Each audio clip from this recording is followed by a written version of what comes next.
नमस्कार दोस्तों, अगर अहमदाबाद के इस ऐतिहासिक मैदान पर रणों की बारिश ने आपकी धड़कनों को भी पूरी तरह से तेज कर दिया हो तो वीडियो पर एक जोरदार सा लाइक तो बनता है। आज दुनिया के सबसे बड़े cricket stadium Narendra Modi stadium में आईसीसी पुरुष टी20 विश्व कप 2026 का 36वां मुकाबला भारत और नीदरलैंड्स के बीच खेला गया। एक तरफ भारतीय टीम का गौरव था तो दूसरी तरफ नीदरलैंड्स की उलटफेर करने की जिजीविषा। जब टॉस के लिए सिक्का उछला तो किस्मत ने भारतीय कप्तान सूर्य कुमार यादव का साथ दिया और उन्होंने बिना किसी संकोच के पहले बल्लेबाजी करने का फैसला किया ताकि नीदरलैंड्स के सामने एक अभेद्य और हिमालय जैसा स्कोर खड़ा किया जा सके। अहमदाबाद के भव्य नरेंद्र मोदी स्टेडियम के उस ऐतिहासिक और जोश से भरे वातावरण में जब भारतीय पारी की शुरुआत करने के लिए अभिषेक शर्मा और ईशान किशन की युवा और आक्रामक सलामी जोड़ी मैदान के बीचों बीच उतरी तो पूरे स्टेडियम का शोर 7वें आसमान पर पहुंच गया था। जहां नीदरलैंड्स की ओर से उनके मुख्य तेज गेंदबाज फ्रेड क्लासन पहले ओवर में अपनी घातक स्विंग गेंदबाजी और सटीक लाइन लेंथ के साथ आक्रमण पर तैनात हुए ताकि भारतीय बल्लेबाजों पर शुरुआती दबाव बनाया जा सके।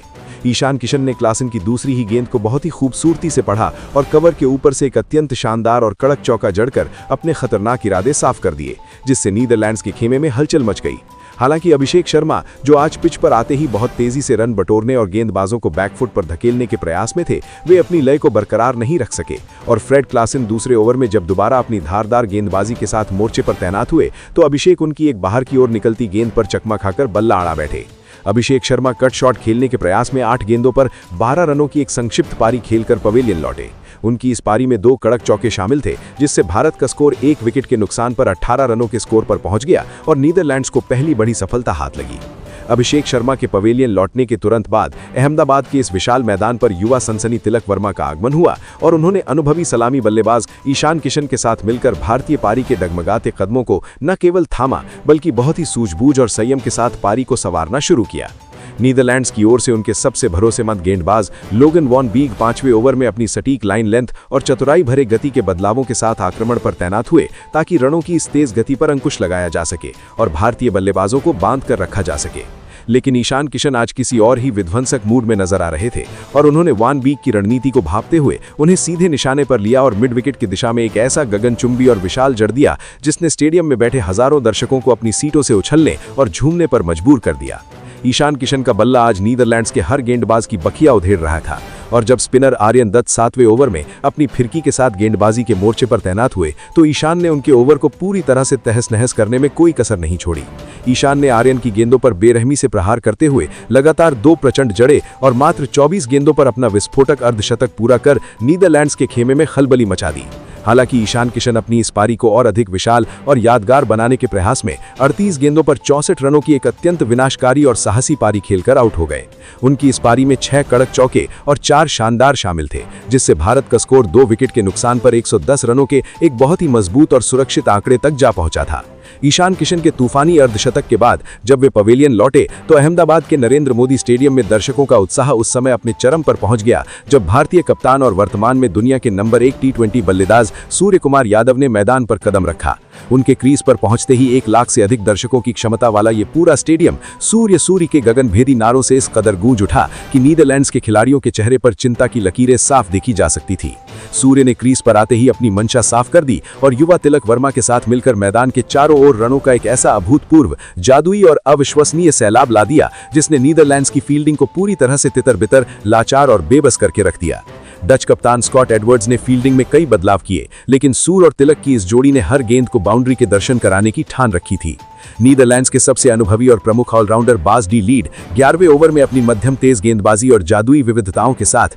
इस उम्मीद में दोबारा आक्रमण पर तैनात हुए कि वो शायद भारतीय कप्तान का विकेट चटकाकर रनों की इस बाट पर अंकुश लगा सकेंगे। लेकिन सूर्य कुमार यादव ने उनकी पहली ही गेंद पर अपनी अद्भुत कलात्मकता और निडरता का ऐसा परिचय दिया कि गेंदबाज भी हक्का बक्का रह गया। सूर्य ने अपनी कलाइयों के जादुई उपयोग से अपना सिग्नेचर सुपला शॉट खेलते हुए फाइन लेग की दिशा में विकेट के पीछे एक ऐसा अविश्वसनीय जड़ दिया कि बास डी लीड अपनी ही किस्मत को कोसते हुए नजर आए। इस शॉट ने यह स्पष्ट कर दिया कि आज सूर्य को रोकना किसी भी गेंदबाज के बस की बात नहीं है। सूर्य कुमार के इस प्रहार से दूसरे छोर पर खड़े युवा तिलक वर्मा का भी आत्मविश्वास 7वें आसमान पर पहुंच गया और वे भी बिल्कुल शांत बैठने वाले नहीं थे। उन्होंने अनुभवी spinner Roelof van der Merwe 13वें ओवर में जब अपनी चतुर स्पिन गेंदबाजी के साथ मोर्चे पर तैनात हुए तो तिलक ने उनके खिलाफ अपना आक्रामक रुख अपनाया। तिलक ने वॉन डर मर्व की एक ललचाती हुई गेंद पर घुटने टेक कर एक्स्ट्रा कवर की दिशा में एक अत्यंत शानदार, शक्तिशाली और दर्शनीय जड़ा, जिसे देखकर डच कप्तान भी हतप्रभ रह गए। इस प्रचंड प्रहार के साथ ही भारतीय रनों का ग्राफ बिजली की गति से ऊपर भागने लगा और स्कोरबोर्ड पर रनों का अंबार लगने लगा।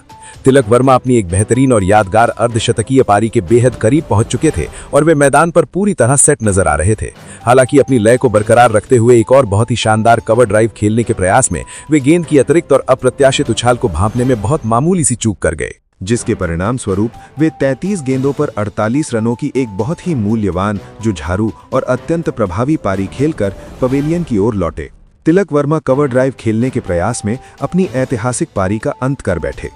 लेकिन उनकी इस पारी में 4 कड़क चौके और 2 शानदार शामिल थे, जिन्होंने भारतीय टीम की नींव को फौलादी मजबूती प्रदान की। तिलक के आउट होने तक भारतीय टीम का स्कोर 3 विकेट के नुकसान पर 165 रनों के एक बहुत ही विशाल, अभेद्य और अजेय मुकाम तक पहुंच चुका था। मैदान की परिस्थितियां और सूर्य कुमार यादव की क्रीज पर मौजूदगी को देखते हुए अब यहां से टीम इंडिया का स्कोर 200 रनों के पार जाना केवल एक औपचारिकता मात्र लग रहा था। नीदरलैंड्स की पूरी टीम इस वक्त मैदान पर पूरी तरह से थकी हुई और हताश नजर आ रही थी, क्योंकि उन्हें आभास हो चुका था कि वे एक बहुत बड़े स्कोर की ओर बढ़ रहे भारत के सामने बेबस हो चुके हैं। भारतीय पारी के उस अंतिम निर्णायक और सबसे प्रलयकारी चरण में जब अहमदाबाद के नरेंद्र मोदी स्टेडियम का कोना कोना प्रशंसकों के उन्मादी शोर और जोश के समंदर में पूरी तरह डूबा हुआ था, तब हार्दिक पांड्या और शिवम दुबे की महाबली जोड़ी ने क्रीज पर कदम रखते ही नीदरलैंड्स के गेंदबाजी आक्रमण की धज्जियां उड़ाना शुरू कर दिया। नीदरलैंड्स की ओर से उनके सबसे अनुभवी और भरोसेमंद तेज गेंदबाज लोगन वॉन बीक 18वें ओवर में अपनी सधी हुई गेंदबाजी, धीमी गति की विविधताओं और सटीक यॉर्कर के प्रयास के साथ दोबारा आक्रमण के मोर्चे पर तैनात हुए, ताकि भारतीय रनों की इस खौफनाक सुनामी पर किसी तरह लगाम लगाई जा सके और अपनी टीम को मुकाबले में वापस लाया जा सके। लेकिन भारतीय उपकप्तान हार्दिक पांड्या आज एक बिल्कुल अलग और विध्वंसक तेवर में नजर आ रहे थे और उन्होंने वॉन बीक की गति का बखूबी इस्तेमाल करते हुए मैदान के अलग अलग कोनों में लगातार 3 अत्यंत कड़क, कलात्मक और दर्शनीय चौके जड़कर नीदरलैंड्स के पूरे खेमे में हड़कंप और दहशत का माहौल पैदा कर दिया। हार्दिक पांड्या अपनी इस जादुई पारी को एक प्रचंड और यादगार फिनिश देने के उद्देश्य से एक और बहुत बड़ा हवाई शॉट खेलने के प्रयास में 15 गेंदों पर 32 रनों की एक बहुत ही धमाकेदार, प्रभावशाली और रोंगटे खड़ी कर देने वाली पारी खेलकर पवेलियन की ओर लौटे। उनकी इस महत्वपूर्ण पारी में 4 कड़क चौके और एक शानदार गगनचुंबी शामिल है, जिसने न केवल दर्शकों का भरपूर मनोरंजन किया बल्कि भारत को 200 रनों के मनोवैज्ञानिक आंकड़े के पार पहुंचाने में सबसे अहम भूमिका निभाई। हार्दिक के आउट होकर जाने के बाद भी नीदरलैंड्स के बदनसीब गेंदबाजों को रत्ती भर भी राहत नहीं मिली, क्योंकि दूसरे छोर पर अंगद के पैर की तरह डटे हुए बाहुबली बल्लेबाज शिवम दुबे ने अपनी प्रचंड शारीरिक शक्ति और फौलादी इरादों का प्रदर्शन जारी रखा। शिवम दुबे ने डच गेंदबाजों के बचे कुचे आत्मविश्वास को अपनी तूफानी बल्लेबाजी से पूरी तरह से चकनाचूर कर दिया। उन्होंने पारी के अंतिम क्षणों में अपनी लंबी बाजुओं और जबरदस्त रीच का इस्तेमाल करते हुए अहमदाबाद की बड़ी सीमाओं को भी छोटा साबित कर दिया और गेंदबाजों की लाइन, लेंथ और दिशा को पूरी तरह से बिगाड़ कर रख दिया। शिवम दुबे 12 गेंदों पर 26 रन बनाकर अंत तक नाबाद रहे और उनकी इस छोटी मगर अत्यंत बाहुबली फिनिशर वाली पारी में 2 कड़क चौके और 2 गगनचुंबी शामिल थे, जिन्होंने स्कोर बोर्ड की रफ्तार को रॉकेट की गति प्रदान की और नीदरलैंड्स के गेंदबाजों को आत्मसमर्पण करने पर मजबूर कर दिया। अहमदाबाद के इस ऐतिहासिक और विशाल मैदान पर भारतीय टीम ने निर्धारित 20 ओवरों के खेल की अत्यंत सफल, आक्रामक और विश्व स्तरीय समाप्ति के बाद 4 विकेट के नुकसान पर 228 रनों का एक बहुत ही विशाल,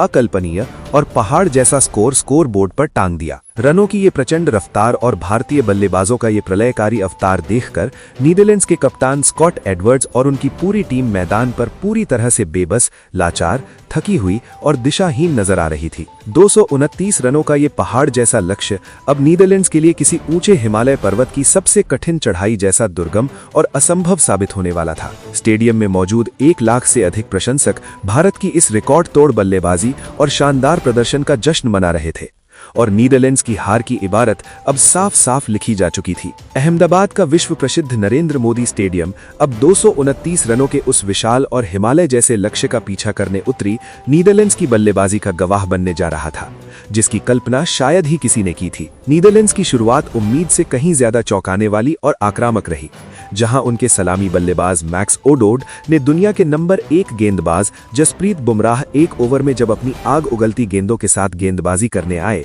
तो उनके खिलाफ 2 अत्यंत कड़क और दर्शनीय चौके जड़कर पूरे स्टेडियम के साथ साथ भारतीय खेमे को भी पूरी तरह से हैरान और सन्न कर दिया। डच बल्लेबाजों ने भारतीय आक्रमण के सामने घुटने टेकने के बजाय डटकर मुकाबला करने का साहस दिखाया और नीदरलैंड्स ने पावर प्ले के शुरुआती 6 ओवरों के भीतर बिना कोई विकेट खोए 55 रनों का एक मजबूत स्कोर खड़ा कर लिया था,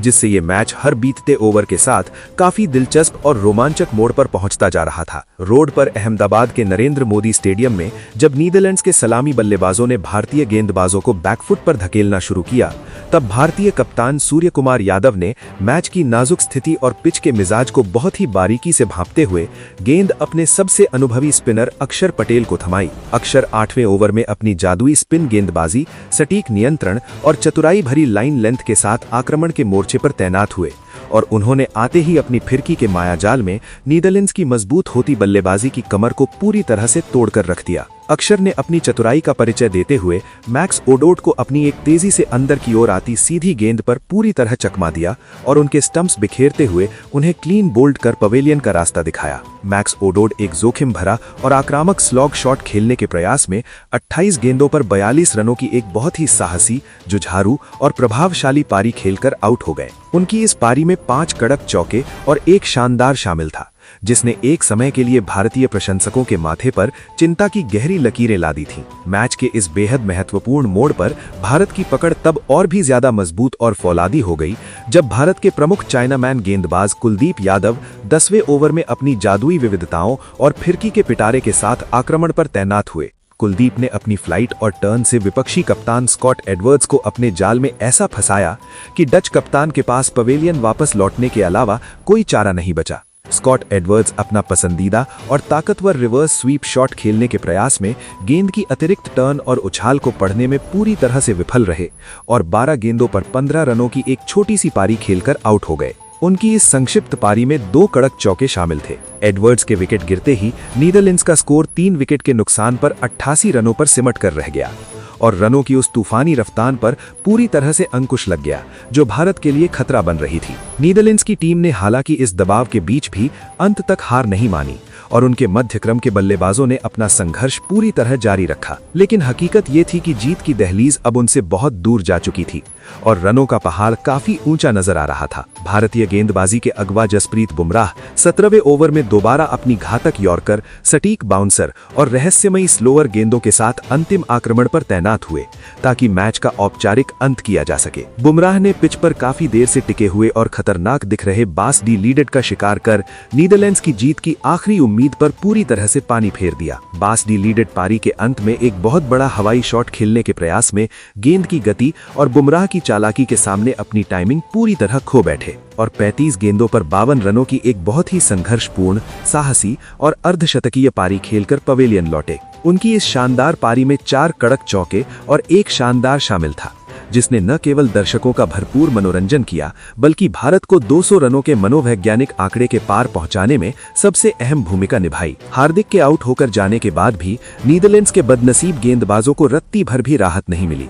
क्योंकि दूसरे छोर पर अंगद के पैर की तरह डटे हुए बाहुबली बल्लेबाज शिवम दुबे ने अपनी प्रचंड शारीरिक शक्ति और फौलादी इरादों का प्रदर्शन जारी रखा। शिवम दुबे ने डच गेंदबाजों के बचे कुचे आत्मविश्वास को अपनी तूफानी बल्लेबाजी से पूरी तरह से चकनाचूर कर दिया। उन्होंने पारी के अंतिम क्षणों में अपनी लंबी बाजुओं और जबरदस्त रीच का इस्तेमाल करते हुए अहमदाबाद की बड़ी सीमाओं को भी छोटा साबित कर दिया और गेंदबाजों की लाइन, लेंथ और दिशा को पूरी तरह से बिगाड़ कर रख दिया। शिवम दुबे 12 गेंदों पर 26 रन बनाकर अंत तक नाबाद रहे और उनकी इस छोटी मगर अत्यंत बाहुबली फिनिशर वाली पारी में 2 कड़क चौके और 2 गगनचुंबी शामिल थे, जिन्होंने स्कोर बोर्ड की रफ्तार को रॉकेट की गति प्रदान की और नीदरलैंड्स के गेंदबाजों को आत्मसमर्पण करने पर मजबूर कर दिया। अहमदाबाद के इस ऐतिहासिक और विशाल मैदान पर भारतीय टीम ने निर्धारित 20 ओवरों के खेल की अत्यंत सफल, आक्रामक और विश्व स्तरीय समाप्ति के बाद 4 विकेट के नुकसान पर 228 रनों का एक बहुत ही विशाल,